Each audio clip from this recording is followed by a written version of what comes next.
Hello दोस्तों, welcome to the my YouTube channel study girl Shruti. स्वागत है आप सभी का मेरे इस नए वीडियो में। देखिए, मैं आज यूपी बोर्ड क्लास 12 का पद कुछ पद्यांश यानी कि क्लास 12 का पद्यांश पर आधारित प्रश्न बताने जा रही हूँ। ये किसका है? तो पवन दुतिका का है, जो कि मैं अगले वीडियो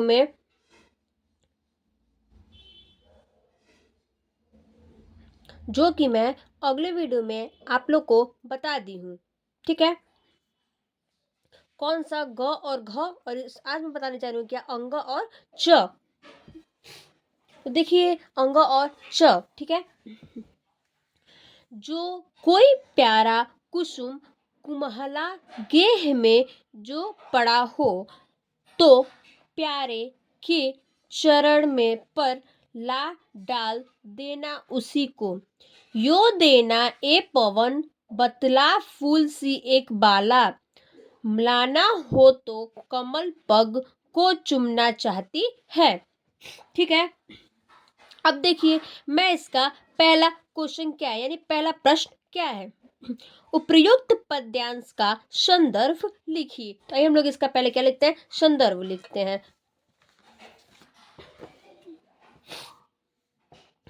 तो देखिए, इसका मैं अब संदर्भ लिखती हूँ।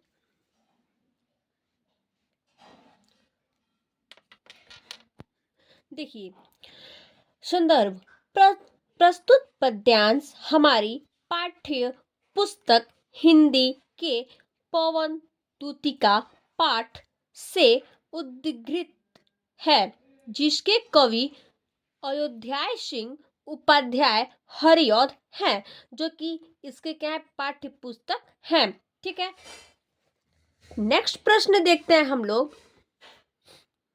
नेक्स्ट है क्या प्रश्न, रेखांकित अंश की व्याख्या कीजिए। मतलब ये जो रेखांकित यानी कि जो अंडरलाइन किया, इसको हम लोग क्या करते हैं, इसकी व्याख्या करेंगे। तो क्या है, यो देना ए पवन बतला फूल सी एक बाला, मल्लाना हो कमल पग को चूमना चाहती है। तो आइए हम लोग इसका क्या करते हैं, व्याख्या करते हैं।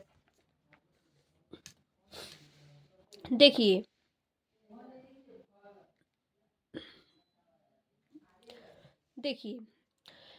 इस अंश में कवि ने पवन के माध्यम से एक संदेश दिया है। यहाँ राधा पवन को कहती है कि अगर कोई मुरझाया हुआ फूल घर में हो तो उसे प्रियतम श्री कृष्ण के चरणों में अर्पित कर देना। वह चाहती है कि श्री कृष्ण के चरण उस मुरझाए हुए फूल से भी सुंदर और कोमल लेंगे। यह राधा के प्रेम और संपन्न का प्रतीक है, जहां वह अपने प्रिय को अर्पित करने के लिए कुछ भी सोचने में संकोच नहीं करती, चाहे वह मुरझाया हुआ फूल ही क्यों ना हो। ठीक है, तो आइए हम लोग नेक्स्ट तीसरा देखते हैं प्रश्न। तीसरा प्रश्न क्या दिया है, मुरझाया हुए पुष्प की उपमा किससे की गई है। मतलब कि जो मुरझाया हुआ फूल है, वो हम लोग किससे क्या हुआ है, किससे उसकी उपमा क्या की गई है। तो आइए हम लोग तीसरा प्रश्न का आंसर देखते हैं।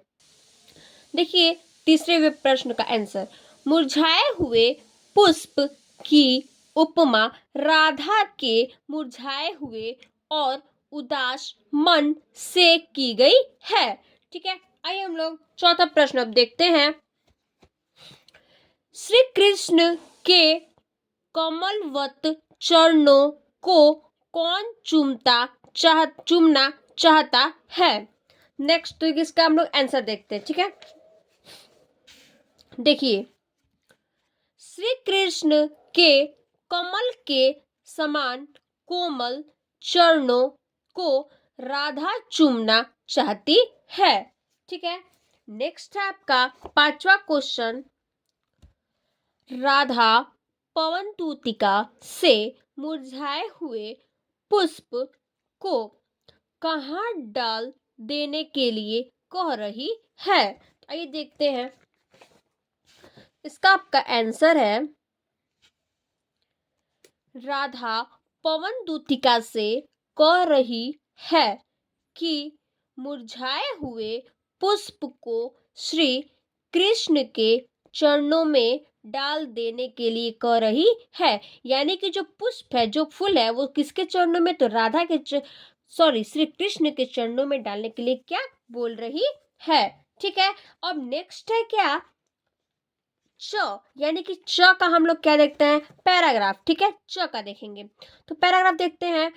साचे ढाला सकल वपु है द्रव्य सौंदर्यशाली, सत पुष्पोसी सुरभि उसकी प्राण संपोषिका है, दोनों कंधे वृषभ वर से है बड़े ही सिजीले, लंबी बाहें कलफ करसी भक्ति सी पेटिका है, राजाओं सा सिर पर लशा दिव्य अपीर्ण होगा, शोभा होगी उभय श्रुति में स्वर्ण के कुंडलों की, नाना रत्नकलित भुज में केयूर होंगे, मोती माला लसित उनका कंबू सा कंठ होगा। तो इसका हम लोग च का आंसर प्रश्न देखते हैं क्या है। देखिए, इसका प्रश्न क्या है, उपर्युक्त पद्यांश के कवि एवं कविता का नाम लिखिए। यानी कि इसकी कवि और कविता का नाम लिखना है। तो चलिए इसका आंसर देखते हैं। देखिए, उपर्युक्त पद्यांश के कवि अयोध्या सिंह उपाध्याय हरिऔध हैं। इस कविता को पवन दूतिका से लिया गया है। अब दूसरा प्रश्न देखते हैं। दूसरा प्रश्न क्या कह रहा है, रेखांकित अंश की व्याख्या की, यानी कि जो रेखा के वो है उसको क्या कर रहे हैं हम लोग, व्याख्या कर रहे हैं, ठीक है। तो चलिए देखते हैं।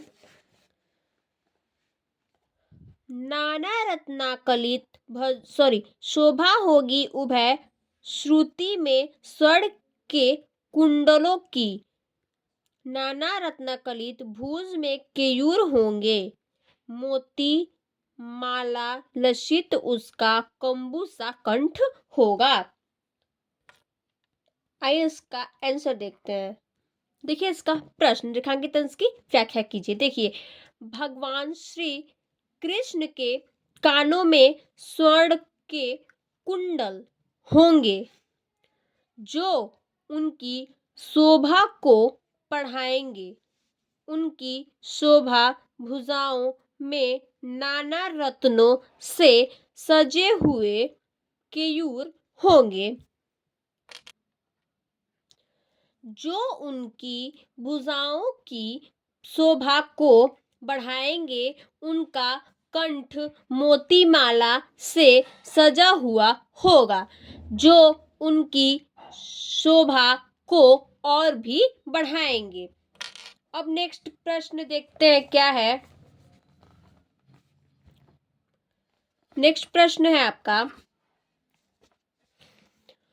नायिका ने कृष्ण की क्या क्या विशेषता बताई। यानी जो नायिका थे वो कृष्ण के क्या क्या विशेषता बताए थे। तो देखते हैं ये।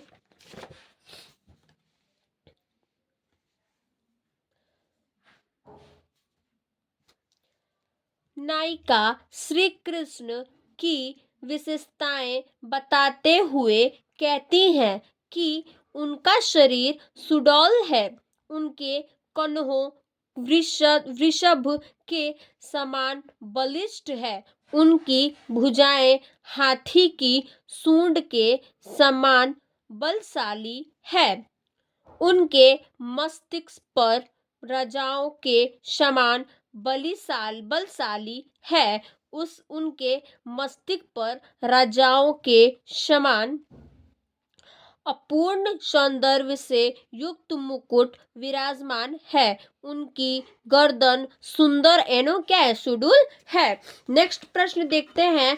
चौथा प्रश्न क्या कह रहा है। प्रस्तुत पद्यावतरण में नायिका ने किसे प्राण पोषिका के समान बताया है। देखिए चौथा आप लोग का है क्या। प्रस्तुत पद्यांश में नायिका अर्थात राधा पवन को श्री कृष्ण के विषय में बताते हुए कहती हैं कि उनका सुडौल शरीर सांचे में ढका हुआ प्रतीत होता है और उनके तन से आने वाली सुगंध प्राणों को घोषित करने वाली है, अर्थात वह मन को आह्लादित करने वाली है। नेक्स्ट है आपका लास्टवा 5वां प्रश्न क्या है।